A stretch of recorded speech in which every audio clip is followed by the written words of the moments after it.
నమస్తే, నేను Santosh. Welcome to focus. ఒకవైపు కాల్పుల విరమణ ఒప్పందాలు పట్టాలెక్కుతాయి, మరోవైపు బాంబుల మోతలు మోగుతాయి. రేపో మాపో యుద్ధం ముగుస్తుందని ట్రంప్ పూటకో మాట పేలుస్తాడు. ఇరాన్, ఇజ్రాయెల్, అమెరికా యుద్ధంలో అసలేం జరుగుతోంది? సీజ్ ఫైర్కు తూట్లు పొడుస్తున్నది ఎవరు? పాక్ దౌత్య పొరపాట్లు గ్రహపాటుగా ఎలా మారాయి? సీజ్ ఫైర్ పొడిగింపు డైలీ సీరియల్లా నడుస్తోంది. డైలీ యుద్ధం వెబ్ సిరీస్ను తలపిస్తోంది. ట్రంప్ చెప్పేదొకటి చేసేదొకటి అని నౌకా దిగ్బంధనమే బెస్ట్ ఎగ్జాంపుల్గా నిలుస్తోంది. వార్పై వైట్ హౌస్కు క్లారిటీ మిస్ అయిందా? అటు ఇటు పాకిస్తాన్ డబుల్ గేమ్ డేంజర్ గేమ్గా మారుతోందా? ఇరాన్, ఇజ్రాయెల్, అమెరికా మధ్య జరుగుతున్న యుద్ధం అత్యంత సంక్లిష్టమైన, అయోమయ, అస్తవ్యస్త స్థితికి చేరుకుంది. 2 నెలలుగా జరుగుతున్న పరిణామాలు ప్రపంచ శాంతికి తూట్లు పొడుస్తూ అంతర్జాతీయ సంబంధాలను చిన్నాభిన్నం చేస్తున్నాయి. 2026 ప్రారంభంలో చిన్నగా మొదలైన ఉద్రిక్తతలు ఇప్పుడు ఒక పూర్తిస్థాయి యుద్ధంగా మారిపోయాయి.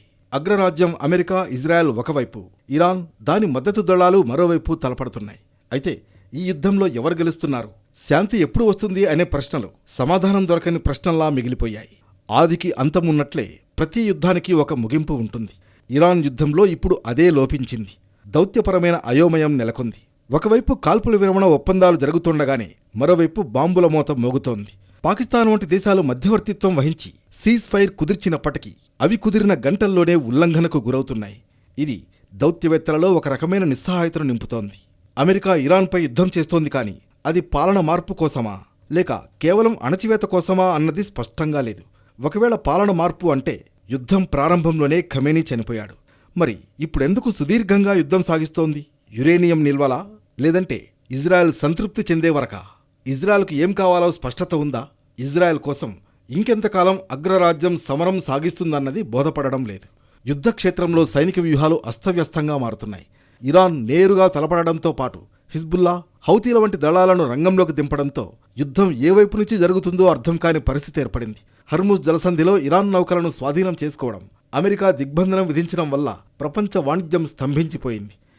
ఎవరి నౌకలను అడ్డుకుంటున్నారో తెలియని గందరగోళం నెలకొంది. హర్ముజ్లో అమెరికా బ్లాకేడ్కు ప్రతీకారంగా 2 నౌకలను ఇరాన్ దిగ్బంధించామంటోంది. మరోవైపు హర్ముజ్లో అన్ని వాణిజ్య నౌకలు సాఫీగా వెళుతున్నాయని అమెరికా చెబుతున్న మాటలు హర్ముజ్లో ఏం జరుగుతోందన్న విషయంలో అస్పష్టంగా మారాయి. యుద్ధం బలిపీఠంపై పౌరులు ప్రాణాలు కోల్పోతున్నారు. ఇరాన్, లెబనాన్లలో వేల సంఖ్యలో మరణాలు నమోదవుతున్నాయి. సహాయక చర్యలు అందించడానికి కూడా వీలులేని విధంగా దాడులు జరుగుతున్నాయి. యుద్ధం కారణంగా లక్షలాది మంది ప్రజలు ఇరాన్ సరిహద్దుల నుంచి పారిపోవడానికి ప్రయత్నిస్తూ ఉండడంతో పొరుగు దేశాల్లో శరణార్థి సంక్షోభం తీవ్రమవుతోంది. ఈ యుద్ధం కేవలం ఆయుధాలతోనే కాదు, ఆర్థికంగా కూడా అస్తవ్యస్తతను సృష్టిస్తోంది. ప్రపంచ చమురు సరఫరాలో కీలకమైన మార్గాలు మూసుకుపోవడంతో ఇంధన ధరలు ఆకాశాన్ని తాకుతున్నాయి. ఎక్కడేం యుద్ధం జరిగినా వెంటనే వాలిపోయి శాంతి ప్రక్రియకు నడుం కట్టే ఐక్యరాజ్య సమితి నిమ్మకు నీరెత్తినట్లు వ్యవహరిస్తోందన్న విమర్శలు అన్నీ ఇన్ని కావు. అమెరికా వంటి బలమైన దేశం ఫైట్ చేస్తూ ఉండడంతో ఐరాస చేతులు కట్టుకుని తమాషా చూస్తోందన్న విమర్శలు పెరుగుతున్నాయి. ఐక్యరాజ్య సమితి వంటి సంస్థలు కేవలం తీర్మానాలు చేయడానికే పరిమితమయ్యాయి. శక్తివంతమైన దేశాలు తమ ప్రయోజనాల కోసం అంతర్జాతీయ చట్టాలను తుంగలో తొక్కడం వల్ల లా ఆఫ్ జంగిల్ రాజ్యమేలుతున్నట్లు కనిపిస్తోంది. ప్రస్తుతం ఇరాన్ యుద్ధం ఒక విషవలయంలో చిక్కుకుంది. ఏప్రిల్ 22న ప్రకటించిన తాజా కాల్పుల విరమణ ఎంతవరకు నిలుస్తుందనేది సందేహమే. ఈ అయోమయ స్థితి నుంచి బయటపడాలంటే కేవలం సైనిక బల ప్రదర్శన సరిపోదు. దేశాల మధ్య నిజాయితీతో కూడిన చర్చలు, మానవతా దృక్పథం అత్యవసరం. లేని పక్షంలో ఈ అస్తవ్యస్తం 3వ ప్రపంచ యుద్ధానికి దారితీసే ప్రమాదం ఉంది. యుద్ధాన్ని ఆపాలని, ప్రపంచ శాంతికి అడుగులెయ్యాలన్న చిత్తశుద్ధి 3 దేశాల్లో మాటల్లో తప్ప ఆచరణలో మచ్చుకైనా కానరావడం లేదు. ఈ యుద్ధంలో సీజ్ ఫైర్ ఉల్లంఘనలు అన్నీ ఇన్ని కావు. సీజ్ ఫైర్ అంటూ బిల్డప్ కోసం ట్రంప్, ఇజ్రాయెల్, ఇరాన్లు చెప్పుకుంటున్న గ్రౌండ్ లెవెల్లో అవన్నీ దారుణంగా ఉల్లంఘనవుతున్నాయి. 2 నెలలుగా పలు సీజ్ ఫైర్ ఒప్పందాలు జరిగాయి. అయితే అవి నిరంతరం ఉల్లంఘనకు గురవుతూనే ఉన్నాయి. పాకిస్తాన్ మధ్యవర్తిత్వంతో ఇరాన్, ఇజ్రాయెల్ మధ్య ఏప్రిల్ 8న మొదటి విడత 2 వారాల తాత్కాలిక కాల్పుల విరమణ ఒప్పందం కుదిరింది. ఇజ్రాయెల్, లెబనాన్ మధ్య 10 రోజుల ప్రత్యేక కాల్పుల విరమణ అమల్లోకి వచ్చింది. కానీ ఇప్పటికీ లెబనాన్లో కాల్పుల మోత మోగుతూనే ఉంది. ఇజ్రాయెల్ లెబనాన్లో కాల్పుల విరమణ ఒప్పందానికి తూట్లు పొడిచింది. హర్ముజ్ జలసంధిపై ఏప్రిల్ 8న సీజ్ ఫైర్ కుదిరిన వెంటనే ఇరాన్ హర్ముజ్ జలసంధిని మూసివేసి ఒప్పందాన్ని ఉల్లంఘించిందని అమెరికా ఆరోపించింది. ఏప్రిల్ 18, 22 తేదీల్లో ఇరాన్ రెవల్యూషనరీ గార్డ్స్ హర్ముజ్ జలసంధిలో 3 నౌకలపై కాల్పులు జరిపి 2 నౌకలను స్వాధీనం చేసుకుంది. ఏప్రిల్ 17న లెబనాన్ సీజ్ ఫైర్ అమల్లోకి వచ్చిన కొద్ది గంటల్లోనే దక్షిణ లెబనాన్ గ్రామాల్లో ఇజ్రాయెల్ షెల్లింగ్ జరిపిందని లెబనాన్ సైన్యం నివేదించింది. దీన్ని ఇజ్రాయెల్ ముందస్తు రక్షణ చర్యగా సమర్థించుకోగా లెబనాన్ దీన్ని క్రూరమైన ఉల్లంఘనగా అభివర్ణించింది. అమెరికా నౌకా దిగ్బంధనం పేరుతో డ్రామాలాడుతోంది. ఏప్రిల్ 13 నుంచి అమెరికా ఇరాన్పై నేవల్ బ్లాకేడ్ విధించింది. ఏప్రిల్ 18న ఒక ఇరాన్ కార్గో షిప్ను స్వాధీనం చేసుకోవడాన్ని సీజ్ ఫైర్ ఉల్లంఘనగా ఆరోపించింది ఇరాన్. తాజాగా మరోసారి ట్రంప్ సీజ్ ఫైర్ పొడిగించినప్పటికీ గ్రౌండ్ లెవెల్లో దాడులు కొనసాగుతున్నాయని స్వయంగా ఐక్యరాజ్యసమితి హెచ్చరించింది. ఈ ఉల్లంఘనలు యుద్ధం తీవ్రతను పెంచడమే కాకుండా అంతర్జాతీయ దౌత్యానికి పెను సవాలుగా మారాయి. 3 ప్రధాన తాత్కాలిక కాల్పుల విరమణ ఒప్పందాలు కుదిరాయి. పాకిస్తాన్ వంటి దేశాల మధ్యవర్తిత్వం ఉన్నప్పటికీ క్షేత్రస్థాయిలో ఉన్న అపనమ్మకం సీజ్ ఫైర్ వైఫల్యానికి ప్రధాన కారణమైంది. ఏ దేశానికి ఆ దేశం కాల్పుల విరమణ ఒప్పందానికి తూట్లు పొడవలేదని చెప్పుకుంటున్నాయి. కానీ ఒప్పందాన్ని పర్యవేక్షించడానికి స్వతంత్ర అంతర్జాతీయ దళాలు లేవు. దీంతో సులభంగా ప్రతి పక్షం అవతలి పక్షంపై నెపం నెట్టే అవకాశం కలిగింది. భద్రతా మండలి తీర్మానాలను దేశాలు ఖాతరు చేయకపోవడం వల్ల అంతర్జాతీయ న్యాయ వ్యవస్థపై నమ్మకం సడలుతోంది. కాల్పుల విరమణ సమయంలో సైన్యాన్ని పునరుద్ధరించుకోవడానికి ప్రయత్నించడం కూడా ఉల్లంఘనే. ఈ సీజ్ ఫైర్ వయలేషన్స్తో ప్రపంచ మానవతా సంక్షోభం తీవ్రమవుతోంది. ఆహారం, వైద్య సహాయం యుద్ధబాధితులకు చేరడంలో జాప్యం జరుగుతోంది. హర్ముజ్ జలసంధి ఉద్రిక్తతలతో చమురు ధరలు రికార్డు స్థాయికి చేరాయి. ఇప్పుడు ట్రంప్ మరోసారి ప్రకటించిన తాజా కాల్పుల విరమణ ఒప్పందం పొడిగింపు గత కొన్ని రోజుల అనుభవాలను వెక్కిరిస్తున్నాయి. హర్ముజ్ జలసంధిని పూర్తిగా తమ అధీనంలోకి తెచ్చుకున్నామని, దిగ్బంధన వ్యూహం సక్సెస్ అయిందని ట్రంప్ ఇప్పటికే ప్రకటించారు. అయితే అక్కడి వాస్తవ పరిస్థితులు భిన్నంగా ఉన్నాయని అంతర్జాతీయ మీడియా కథనాలు చెబుతున్నాయి. దాదాపు $900 మిలియన్ పైగా విలువైన చమురుతో కూడిన 34 ఇరాన్ సంబంధిత ట్యాంకర్లు హర్ముజ్ను దాటి వెళ్లాయి. వీటిలో 19 ట్యాంకర్లు ఇరాన్కు చెందినవి కాగా మిగిలిన 15 నౌకలు అరేబియా సముద్రం నుంచి ఇరాన్ వైపుగా గల్ఫ్లోకి ప్రవేశించాయి. అమెరికాతో 2వ విడత చర్చలు జరిపేందుకు సిద్ధమేనంటున్న ఇరాన్ తమ నౌకలపై కొనసాగుతోన్న దిగ్బంధనాన్ని ఎత్తివేయాలని షరతు విధించింది. ఇరాన్ మెడలు వంచి దాన్ని ఎలాగైనా ఒప్పందంలోకి తీసుకురావాలని అమెరికా గట్టిగా ప్రయత్నిస్తోంది. దాన్ని ఆర్థికంగా ఇబ్బంది పెట్టేందుకు హర్ముజ్ దిగ్బంధనాన్ని కొనసాగిస్తోంది. ఇలా ఎవరికి వారే కాల్పుల విరమణ ఉల్లంఘనలకు పాల్పడుతూ పైకి మాత్రం అమాయకంగా నటిస్తున్నారు. శాంతి ఒప్పందానికి మధ్యవర్తిత్వం వహిస్తామంటూ ఎగబడి ముందుకొచ్చిన పాకిస్తాన్ ఆచరణలో మాత్రం అట్టర్ ఫ్లాప్ అయింది. పాకిస్తాన్ దౌత్యపరమైన పొరపాట్లు ప్రపంచానికి గ్రహపాటుగా మారాయి.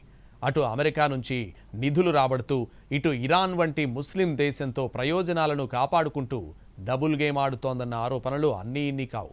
అటు పీస్ డీల్ సెట్ కావడం లేదు, ఇటు కాల్పుల విరమణ ఉల్లంఘనలకు చెక్ పడటం లేదు. మరి పాకిస్తాన్ మధ్యవర్తిత్వం ఎందుకు? 2 దేశాల మధ్య సంధి కుదురుస్తామంటూ పాకిస్తాన్ ప్రకటన చేసినప్పుడే ప్రపంచం నవ్వుకుంది. ఇంట్లో ఈగలమోతే భరించలేకపోతున్న పాకిస్తాన్ 3 బలమైన దేశాల మధ్య సయోధ్య ఎలా కుదురుస్తుందన్న అనుమానాలు కలిగాయి. అయినా ఒక ప్రయత్నమైతే చేస్తోంది కదా అనే ప్రశంసలు వచ్చినా దాన్ని నిలబెట్టుకోవడంలో విఫలమైంది. దౌత్యపరమైన చర్చల్లో తనకు అంత సీన్ లేదని నిరూపించుకుంది.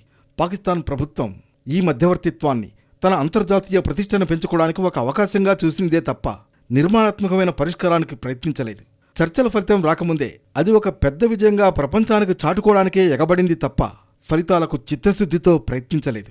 ఏప్రిల్ 11, 12 తేదీల్లో ఇస్లామాబాద్లో జరిగిన చర్చలు ఎటువంటి ఒప్పందం లేకుండా ముగియడం పాకిస్తాన్ దౌత్య సామర్థ్యంపై అనుమానాలు కలిగించింది. 2వ విడత చర్చలు అసలు జరగకపోవడం పాకిస్తాన్ చేతకానితనానికి మరో ఉదాహరణ. ఇరాన్, అమెరికా మధ్య సందేశాలను చేరవేసేటప్పుడు పాకిస్తాన్కు స్పష్టత లోపించిందని ఆరోపణలు ఉన్నాయి. ఇరాన్ ఆరోపణల ప్రకారం పాకిస్తాన్ ఇరుపక్షాలకు వేర్వేరు హామీలిస్తోంది. అమెరికా ఇరాన్ నౌకలను స్వాధీనం చేసుకున్నప్పుడు పాకిస్తాన్ తమకు సరైన భద్రతా హామీలు ఇవ్వలేకపోయిందని ఇరాన్ విదేశాంగ మంత్రి అబ్బాస్ అరాగ్జీ అసహనం వ్యక్తం చేశారంటే పాకిస్తాన్ పనితీరు ఎంత ఘనంగా ఉందో అర్థం చేసుకోవచ్చు. చర్చల పేరుతో పాకిస్తాన్ డబుల్ గేమ్ ఆడుతోందని ప్రపంచానికి తెలియడానికి ఎక్కువ రోజులు పట్టలేదు. మధ్యవర్తి అనేవాడు నిష్పక్షపాతంగా ఉండాలి. కానీ పాకిస్తాన్ వ్యూహాలు అటు ఇరాన్కు ఇటు అమెరికాకు మధ్య ఊగిసలాడుతున్నట్లు కనిపిస్తున్నాయి. అమెరికా నుంచి ఆర్థిక సహాయం కోరుకుంటూనే మరోవైపు ఇరాన్తో మతపరమైన పొరుగు సంబంధాలను వాడుకోవాలని చూసింది. ఇరాన్ మీడియా పాకిస్తాన్ను డబుల్ గేమ్ ఆడుతోందని బహిరంగంగానే విమర్శించింది. ఇది మధ్యవర్తిగా ఆ దేశం విశ్వసనీయతను దెబ్బతీసింది. ఒక మధ్యవర్తిత్వం వహించే దేశం స్థిరంగా ఉండాలి. పాకిస్తాన్ స్వయంగా అంతర్గత రాజకీయ సంక్షోభంలో, ఆర్థిక సంక్షోభంలో కూరుకుపోయింది. మరోవైపు ఆఫ్ఘనిస్తాన్ సరిహద్దులో యుద్ధం చేస్తూ ప్రపంచ శాంతిని నెలకొల్పాలని చూడడంపై విమర్శలు చెలరేగాయి. ఇజ్రాయెల్ వంటి దేశాలు పాకిస్తాన్ను ఒక తీవ్రమైన మధ్యవర్తిగా గుర్తించడానికి నిరాకరించాయి. మధ్యవర్తిగా పాకిస్తాన్ హిజ్బుల్లా లేదా హౌతీల వంటి ప్రాక్సీ దళాలను నియంత్రించడంలో లేదా వారిని చర్చలకు ఒప్పించడంలో విఫలమైంది. కేవలం ప్రభుత్వాలతో మాత్రమే మాట్లాడి క్షేత్రస్థాయిలో దాడులు చేసే బృందాలను విస్మరించడం వల్ల కాల్పుల విరమణ ఒప్పందాలు నిరంతరం ఉల్లంఘనకు గురవుతూనే ఉన్నాయి. పాకిస్తాన్ తన ఆర్థిక, రాజకీయ అవసరాల కోసం ఈ మధ్యవర్తిత్వ పాత్రను పోషిస్తోందే తప్ప యుద్ధాన్ని ఆపడానికి అవసరమైన కఠినమైన నిర్ణయాలు తీసుకోవడంలో వెనకాడడం అతిపెద్ద పొరపాటుగా కనిపిస్తోంది. పాకిస్తాన్ స్థానంలో వేరొక దేశం మధ్యవర్తిత్వం వహిస్తే ఫలితం భిన్నంగా ఉండేదన్న చర్చ జరుగుతోంది. పాకిస్తాన్ ఆర్మీ చీఫ్ ఆసిఫ్ మునీర్ మధ్యవర్తిత్వం పెద్ద పేరుతో చేసిన హంగామా అంతా ఇంతా కాదు. ఫోటోలకు ఫోజులిచ్చి రాబోయే కాలంలో కాబోయే రాజకీయ నాయకుడిగా, పాలకుడిగా గ్రౌండ్ ప్రిపేర్ చేసుకోవడానికి ఆరాటపడ్డారు. కానీ ఎక్కడా నిర్మాణాత్మక పాత్ర పోషించినట్లు కనపడలేదు. ఇస్లామాబాద్కు వచ్చిన అమెరికా ప్రతినిధులకు ఒక రకంగా స్వాగతం పలుకుతూ ఇరాన్ ప్రతినిధులకు మరో రకంగా స్వాగతం పలికి ఆ తేడా, వివక్ష ప్రదర్శించారని ఆసిఫ్ మునీర్పై విమర్శలున్నాయి. పాకిస్తాన్ లాంటి దేశం, ఆసిఫ్ మునీర్ లాంటి ఉగ్రవాద ముఠానాయకుడి కనుసన్నల్లో శాంతి చర్చలు జరగడం విఫలం కావడం, రెండో విడత చర్చలు వాయిదాల మీద వాయిదా పడడంలో పెద్ద ఆశ్చర్యం లేదని అంతర్జాతీయ నిపుణులు విశ్లేషిస్తున్నారు. ఒకప్పుడు ఆయుధమే శాంతి అన్నారు. ఇప్పుడు ఎంత భీకర ఆయుధాలున్నా శాంతి ఉండదని ఇరాన్ యుద్ధం నిరూపిస్తోంది. 3 దేశాల సమరం సామాన్యులకే కాదు, సముద్ర జీవరాశికి శాపంగా మారిందా? ఇరాన్, ఇజ్రాయెల్, అమెరికా యుద్ధం ప్రపంచానికి, మానవాళికి చాలా కఠినమైన పాఠాలు నేర్పింది. శక్తివంతమైన ఆయుధాలు ఉన్నంత మాత్రాన శాంతి దొరకదని ఈ 2 నెలల రక్తపాతం నిరూపిస్తోంది. దౌత్యం వైఫల్యం చెందితే వినాశనమే శరణ్యమని సమరం చెబుతోంది. చర్చల ద్వారా పరిష్కరించుకోలేని సమస్యలు యుద్ధానికి దారితీస్తాయనడానికి కొనసాగుతున్న యుద్ధమే ఉదాహరణ. దౌత్యం అనేది నిరంతర ప్రక్రియ. ఒక్కసారి చర్చలు ఆగిపోతే దశాబ్దాల కాలం నాటి అభివృద్ధి కేవలం కొన్ని రోజుల్లోనే బూడిదవుతుందని ఇరాన్ పరిస్థితి చూస్తుంటే అర్థమవుతోంది. అందర్నీ, అన్నింటినీ తుడిచిపెట్టేశాం, విజయం తమదేనని అమెరికా, ఇరాన్, ఇజ్రాయెల్లు ఘనంగా చెప్పుకున్నప్పటికీ యుద్ధంలో గెలుపు అనేది ఒక భ్రమ అని చరిత్ర కూడా చెబుతోంది. సాంప్రదాయ యుద్ధాల్లో ఒక దేశం మరో దేశాన్ని ఓడించేది. కానీ ప్రస్తుత యుద్ధంలో ఎవరు గెలుస్తున్నారో తెలియని పరిస్థితి. ఆర్థిక వ్యవస్థలు కుప్పకూలడం, పౌరుల మరణాలు, పర్యావరణ విధ్వంసం వంటివి చూస్తుంటే ఇందులో అందరూ ఓడిపోయినట్లే కనిపిస్తోందన్న భావన అందరికీ కలుగుతోంది. ఒకవేళ విజేతగా ఏ దేశం నిలిచినా కూడా దశాబ్దాల పాటు ఆ యుద్ధం సృష్టించిన ఆర్థిక లోటును పూడ్చుకోలేదని అర్థమవుతోంది. ఇంధనం, ఆహార భద్రతపై అతిగా ఆధారపడడం ప్రమాదమని ఈ యుద్ధం మరింతగా నేర్పుతోంది. హర్మూజ్ జలసంధి మూసివేతతో ప్రపంచ దేశాలు అతలాకుతలం అవ్వడం ఒక ముఖ్యమైన పాఠం. ఏదో ఒక ప్రాంతం లేదా ఒక వనరు మీద ప్రపంచమంతా ఆధారపడడం వల్ల ఎక్కడో జరిగే యుద్ధం ప్రపంచం మూలన ఉన్న సామాన్యుడిని కూడా ప్రభావితం చేస్తుందని అనుభవపూర్వకంగా అందరికీ అర్థమవుతోంది. ఈ యుద్ధంలో కేవలం క్షిపణులే కాదు, డ్రోన్లు, సైబర్ దాడులు కూడా కీలక పాత్ర పోషించాయి. కనబడని శత్రువుతో పోరాడడం ఎంత కష్టమో ఇది చూపిస్తోంది. సాంకేతికత ఎంత పెరిగితే యుద్ధం అంత భయంకరంగా మారుతుందని బోధపడుతోంది. ఐక్యరాజ్యసమితి వంటి సంస్థలు యుద్ధాన్ని ఆపలేకపోవడం ఒక పెద్ద హెచ్చరిక. ప్రపంచ శాంతిని కాపాడడానికి మరింత శక్తివంతమైన, పారదర్శకమైన వ్యవస్థలు అవసరమని ఈ యుద్ధం నొక్కి చెబుతోంది. అగ్రరాజ్యాలు తమ ప్రయోజనాల కోసం చట్టాలను వాడుకోవడం వల్ల సామాన్య దేశాలకు రక్షణ కరువవుతుందని స్పష్టమవుతోంది. చిన్నపిల్లల మరణాలు, ఆస్పత్రులపై దాడులు ఏ సిద్ధాంతం పేరుతో చేసినా అవి సమర్థనీయం కావని ప్రపంచం గుర్తించాల్సిన సమయం ఆసన్నమైంది. ఇరాన్, అమెరికా, ఇజ్రాయెల్ యుద్ధంలో అంతుచిక్కని సమస్యలు భవిష్యత్ తరాలకు శాపంగా మారతాయి.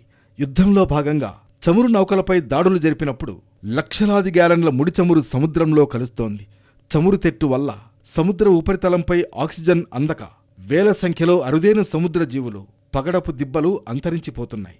క్షిపణి దాడులు, బాంబు పేలుళ్ల వల్ల వెలువడే రసాయనాలు గాలిలో కలిసిపోతున్నాయి. బాంబులు పడినప్పుడు వెలువడే నైట్రోజన్ డయాక్సైడ్, సల్ఫర్ డయాక్సైడ్ వంటి విషవాయువుల వల్ల యుద్ధక్షేత్రానికి దూరంగా ఉన్న పౌరుల్లో కూడా ఊపిరితిత్తుల వ్యాధులు, క్యాన్సర్లు వచ్చే ప్రమాదం ఉంది. యుద్ధంలో మరణాల సంఖ్యను లెక్కిస్తారు, కానీ బతికున్న వారి మనసుల్లో కలిగే గాయాల గురించి ఎవరూ మాట్లాడరు. యుద్ధ విమానాల శబ్దాలు, బాంబుల మోత మధ్య పెరుగుతున్న చిన్నపిల్లల్లో ఏర్పడే పోస్ట్ ట్రమాటిక్ స్ట్రెస్తో ఒక తరాన్నే నిర్వీర్యం చేస్తోంది.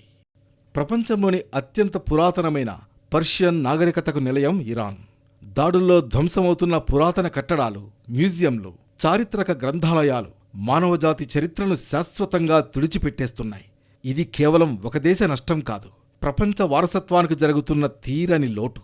యుద్ధం అంటే కేవలం సరిహద్దుల్లో సైనికుల పోరాటం కాదు, అది ప్రకృతిపై, మానవ మనస్తత్వంపై, భవిష్యత్తు తరాల జీవించే హక్కుపై జరిగే ఒక కనబడని దాడి. ఇప్పటికైనా చిత్తశుద్ధితో కూడిన చర్చలతో శాంతి పర్వం పట్టాలెక్కాలి. కాల్పుల విరమణ ఒప్పందం తూచా తప్పకుండా అమలు కావాలి. అప్పుడే సకల జనుల కష్టాలు తొలగుతాయి. మరి తెంపరి ట్రంప్ ఆ దిశగా అడుగులేస్తాడా? ఇరాన్ ఓకే చెబుతుందా? ఇజ్రాయెల్ సైతం సంధికి ప్రయత్నిస్తుందా? యుద్ధంలో అయోమయం, గందరగోళం తప్పేదెప్పుడు? ఈ ప్రశ్నలకు రాబోయే కాలమే సమాధానం చెప్పాలి.